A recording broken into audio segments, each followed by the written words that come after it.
You're watching Hazleton's #1 source for television news, WYLN TV 35.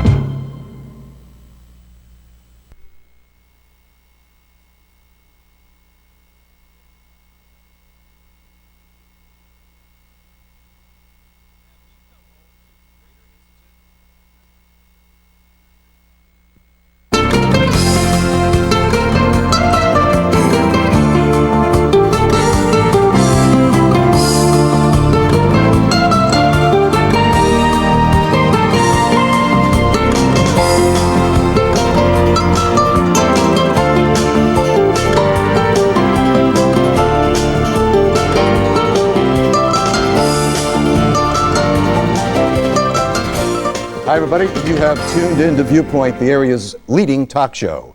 I'm your host, Don Pachence. Thanks for joining us. Well, today we welcome back an old friend, a regular on Viewpoint.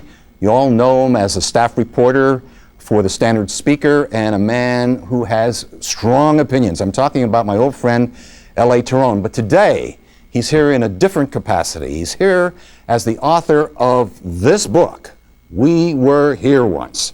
And L.A. is going to talk about it as he recounts the history of the Hazleton area as only L.A. Tarone can do it. So stay with us, we'll be right back.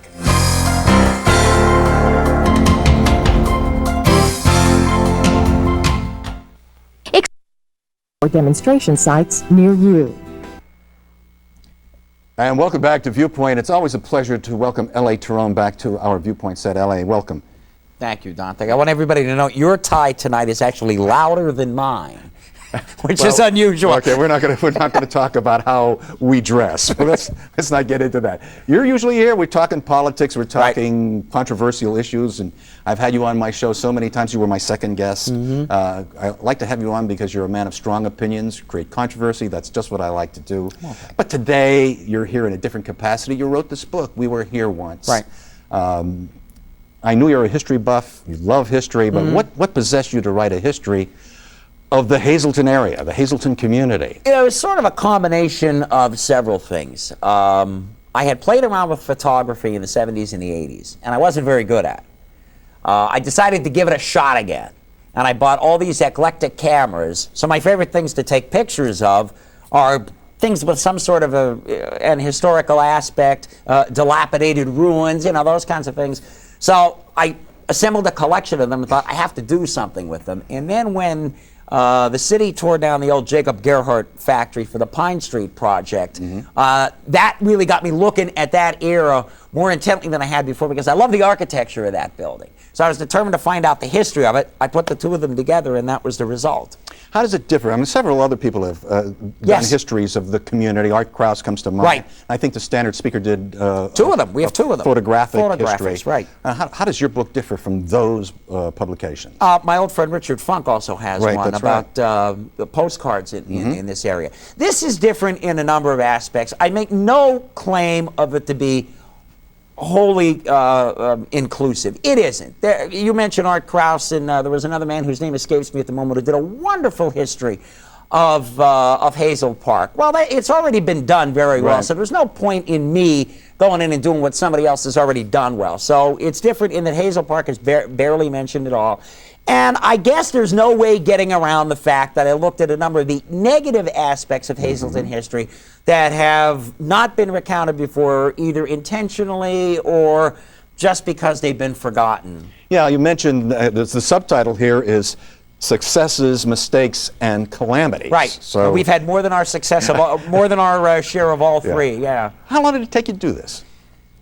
About 3 years. The start date to the complete date was actually about 4 years apart, but there was 6 months off when I had a significant computer problem, and I almost lost everything that I had started. And then after a while, it just became so engrossing. I'd come home from work and just work all night. For a while, I just, that's it. I got to stop this for a while. And I quit. For about 6 months, I didn't do a single thing on it. And then I sort of went back into a little at a time, part of a chapter here and there. And then after about 8 or 9 months off, got back into it at full pace. Now let's talk about some of the substance here in the book. And you say early on, L.A., that Hazleton was one of the most important cities in the country. Now, I'm sure that a lot of our viewers are laughing as we say that. But you're right. But you're right. How did you come to that conclusion? Well, you come to that conclusion because of the fact that it grew from a little hamlet, really, of 100 or so people to a city of 30,000 people. Now remember, 30,000 people. We're talking the country's population is like less than 100 million in the space of about 40 years. It was a huge increase in population. There was a lot of commerce centered here. In eastern Pennsylvania, when you went right up the line, it was Philadelphia, it was Allentown, it was Hazleton, then Wilkes-Barre and Scranton. Hazleton was a very important city. It was a very a major textile center. And what we forget about is there was a lot of financial activity here. The Markles, the Pardis, the Van Wickles. I mean, there was a lot of money around here, too. So this was a major commerce center in 3 or 4 different aspects. And just as today, it was a major magnet for immigrants, most especially from Eastern Europe, from Eastern and Southern Europe, the Italians, the Poles, the Slavs. Many of them went to Ellis Island, directly here. You mentioned it, and it's so important to the history of the Hazleton community, and that's coal and textiles. Yes. First, let's talk about coal. Yeah. Coal. Tell the people how important coal was to the Industrial Revolution in this country. It is impossible to overstate coal's importance to the Industrial Revolution. If we don't have coal resources in the United States, we're an agrarian society for probably another 50, 60, maybe another 100 years. Coal was the fuel that fired the Industrial Revolution, from the trains to the metal forges to virtually everything that grew out of the Industrial Revolution. Coal powered it.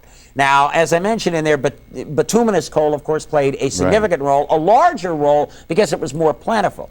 But in industries where you could get both, the choice was anthracite because, well, it was a bit more expensive, it burned hotter, left less waste, you didn't have as many ashes to get rid of, and that sort of thing. And when you were talking anthracite coal, this part of Pennsylvania was the anthracite capital of the world, from Pottsville to Scranton, with Hazleton and Wilkes-Barre right in the middle of it. Of course, then textiles. Textiles. Largely forgotten. Largely forgotten. Let's talk first. When you talk about textiles, you think of that huge building on Diamond Avenue. Yes. You think about the Duplin Silk Mill. Right. And a lot of the old-timers will remember that. Still there. Yes. This day. The publisher who published this book is there, as a matter of fact. Yeah, Citizen Publishing is in the and of course, you can buy the book. Yes. From Citizens Publishing, which is on the Cedar Street It's side. on the Cedar Street side, right. So let's talk about how Duplin came to Hazleton. They were French, right, Ellen? Yeah, J.L. Duplon is the correct way to pronounce his name. Well, we pronounced it the Duplin Building. Yeah, right. He had a small mill outside of Allentown, and when the Dingley Tariff Act took effect, it actually became cheaper to move manufacturing here rather than continue to export from France. So we started looking around for a place to do it. The old Board of Trade pulled a real fast one on him. They told him that the city's population was 25,000 in 1898, when in fact it was more like 14,000. That's the precursor to the Chamber of Commerce. Precursor to the Chamber of Commerce. And they told him they had this beautiful, pristine piece of land for him to build on. And that part of Diamond Avenue at the time was known as no man's land. The rudimentary sewer system emptied there, so you had puddles of sewage, scrub brush, not much else. According to the 20th anniversary booklet that we still have at the Standard Speaker, Duplon was on his way out of town. Hazleton was out of the running.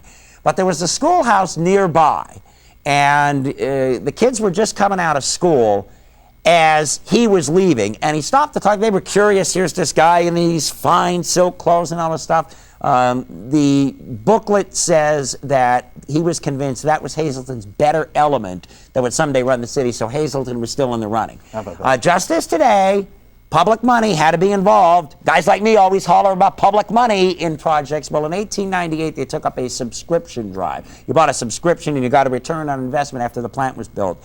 And that helped defray the cost of both the purchase. Well, if I remember correctly, they gave them the land, and it helped defer the purchase of the first wing of the building. It's actually 3 separate buildings. The 1898 wing, and then there was a 1908 wing, and the Pink Tower on the Fulton Street. So that was put up in 1909. The largest silk mill Largest silk mill in the world. Hard to believe. For a long time. Over 1,000 people worked there at its peak. And the Capice family bought it, and it's still in operation. Still to in this day. operation, Let's yes. take a break. We're coming back with more of L.A. Tarone about his book, We Were Here Once. We'll be right back.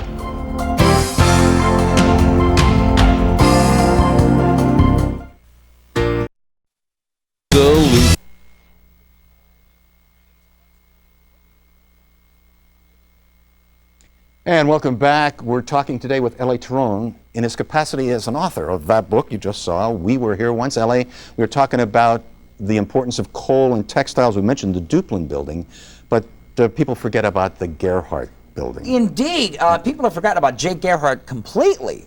Jake was probably the first major employer in this area outside of the coal mines. He came here from Austria in 1894, bought what was the old Weeks candy factory, converted it into a shirt factory, and business boomed in no time. He was the first Hazleton area manufacturer to have offices on Broadway in New York, and his businesses boomed and boomed. He was the subject of two significant arsons in 1917 during the string. One before that. He employed almost as many people at the Duplin building. During the textile strike in 1913, Duplin had about 1,000, almost 1,200 employees. Gerhardt had 800, just 6 or 7 blocks away. And just so people know where that is, explain where Gerhardt's building was. The original one was at, now let me get my directions straight here, it's at the corner of Pine and Maple, and the original one would be on the northwest corner where the black and white garage stood for many years. Oh, yeah. Okay. And directly across the street was the newer building that survived until 2001 generally when speaking, it was where torn the down. Pine Street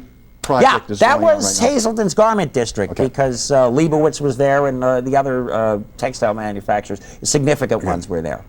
No mention of Hazleton would be complete without a mention about unions and the development of the union movement. Yes. United Mine Workers, ILGWU, and you mentioned a movement that maybe a lot of people don't know about, and that's the Wobblies. Right.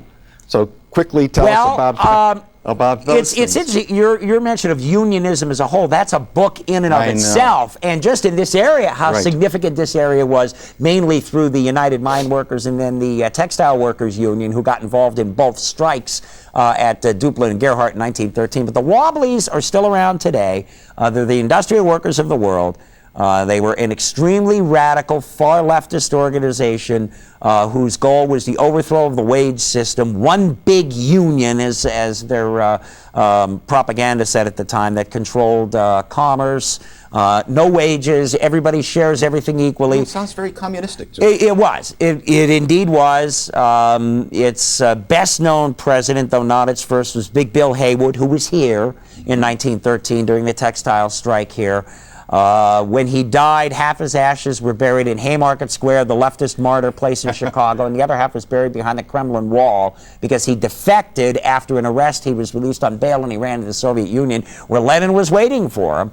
Margaret Sanger was involved, another leftist, Elizabeth Gurley Flynn. The destruction of capitalism. Yes, okay. right. There's so many things to talk about in your book, L.A., and I really want to get to a couple of really important ones. And early on, you mentioned that you thought because there were no colleges here, no institutions of higher learning, that was one of the real problems that faced the city then and even now. Well, so you thought that had there been another institution of higher learning, that the city could have had a population of say 100,000 maybe people. as large as 100,000. Yeah, I firmly believe that. Talk a little bit about that. Well, the fact of the matter is that Hazleton was primarily a two-industry town. We generally refer to it as one industry town, only coal. Coal was the big one, but textiles were a close second. The textile owners, not as much so, but the coal owners, there's no way getting around the fact that they like their employees uneducated because they worked for longer, they worked longer hours and they asked for fewer dollars. So they had no interest whatsoever in trying to raise the education level of the area. David Harmon was a very progressive superintendent of the city school system. Now, I didn't find anything that specifically referred to him trying to recruit or start an institution of higher learning, but if anybody would have been likely to do so, it would have been him. City fathers at the time apparently had no interest whatsoever. We, of course, had the Penn State campus here for many years, but that Penn State campus in its early days really was not much more than a couple of courses. It's a full 4-year program now. But when you're, 1910, 1920, 1930, had we done what Wilkes-Barre did and saw Wilkes, and then Kings later on. Hazleton, I think, could have been a significantly larger city, would have had a more diverse workforce, would have had a more diverse commerce map. I think we could have attracted a lot of the white-collar jobs as they began to happen in the 40s and 50s that went elsewhere. And, of course, when the textile industry went south in the mid-50s, started to go south when Duplin closed in 1953, and then the coal mines Hazleton got hammered. Population dropped, unemployment 25%, all that. I think had there been an effort to recruit some higher education institution before that the effects of the downturn in coal and the hurricanes wouldn't have been as strong, and the city would have been bigger, yeah.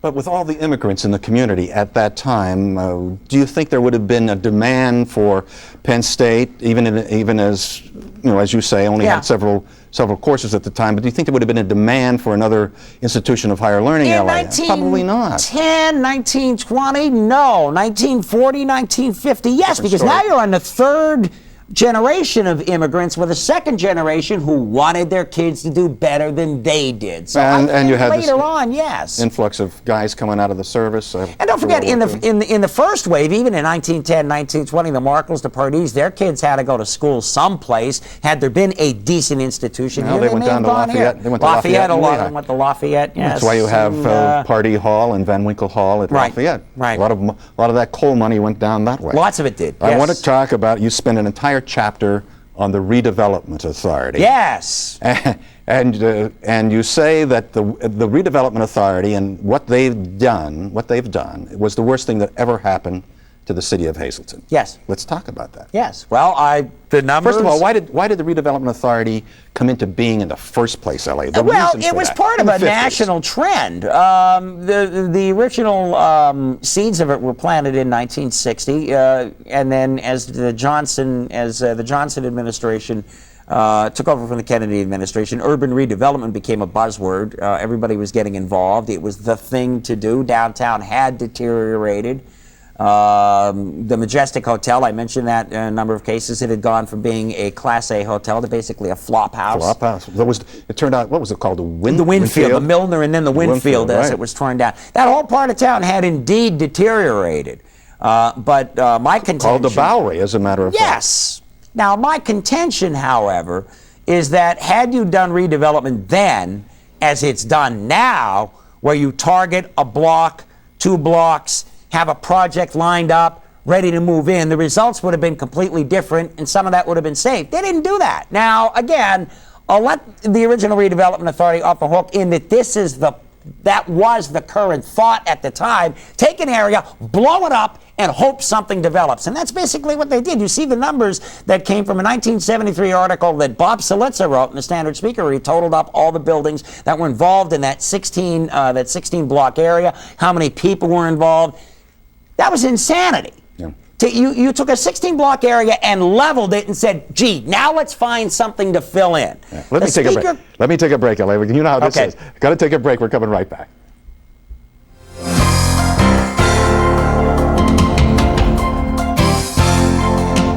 Mountaintop of 24.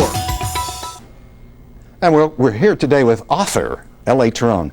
L.A., just tell our viewers briefly the buildings that were torn down, some of the prominent buildings that were torn down. Well, the ones that stand out the most are the old Winfield Hotel, the Milner Hotel, and the train station that could have been saved. There are a number of others that had some. The Feely was a real big one. I think that was a huge mistake, because that's Hazleton's Kirby Center, if that's safe. Now, that technically was an outgrowth of Downtown South. It wasn't connected to the Downtown South project. But that was a huge mistake. It was a redevelopment project. I think people in the community look back and they say, that was a mistake. That huge. Could have been and should have been saved. Yep. Let's talk. There's so many things that you touch on, and for those people who are interested in the history of Hazleton, I highly recommend this book. We Were Here Once. We'll just touch on a couple of things. L.A., Hazel County. Yeah, almost happened 3 separate times. With Hazleton as the county seat. With Hazleton as the county seat. 1894 came very close. 1907, which is the one I spend most time on, because 1894 had been recounted to some degree before. I didn't even know 1907 happened until I started looking through our old papers, and then there's sort of a day-by-day account. Came what amounted to 13 votes short of passing the State House on third read. It's hard to believe how things might have been different? It would have been a lot different. And you could never do it today because there are too many mandates on counties today. Right. It couldn't be done today. So people talk, even people to this day say Hazleton should be its the own county county. seat, and then it'd be its own. Never happened. Almost happened 3 times, 1894, 1907, and 1912. So buy the book and you'll find out all about Hazel County. I just want to touch on one thing briefly. We don't have a lot of time. LA, a string of arsons in 1917, around the time of World War I, when the United States was thinking about getting into the war. Just before that, yes, the targets were all, not all. There were, I counted about between 25 and 30 arsons in that period, centered mainly in 1917.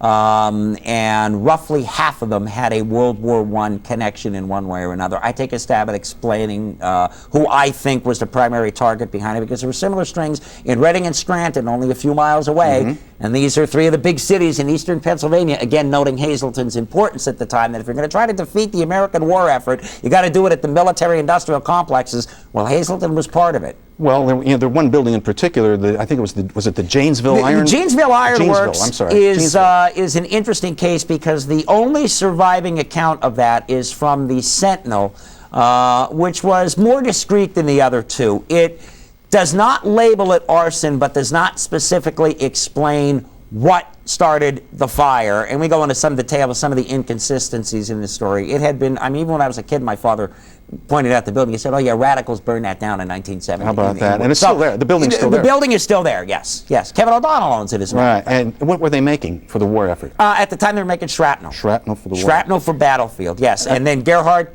his old building was blown apart with 3 firebombs in December of 1917. He was making military uniforms at the time. The Palace Theater was arsoned because it ran a serial called Patria that was trying to rally American opinion into getting involved in World War I. And there are a number of others. And you mentioned, of course, the good old Wobblies. You think they might have had something to do with it? I think they were responsible for it, yes. And the German, there were a lot of German. There was a lot of German sabotage. The thing is, the timeline doesn't quite work, because the German sabotage had its peak before we got in to try to keep us from getting involved. By the time they started, we were already on our way in. That's why I think it was the Wobblies more so than the Germans. So the Germans are a good suspect. The German sabotage agents are also a good suspect. There is so much good stuff in here, L.A. Thank you. I recommend this to all of our viewers. We were here once by L.A. Tarone. You know him as a frequent guest here, but he's a man of many talents.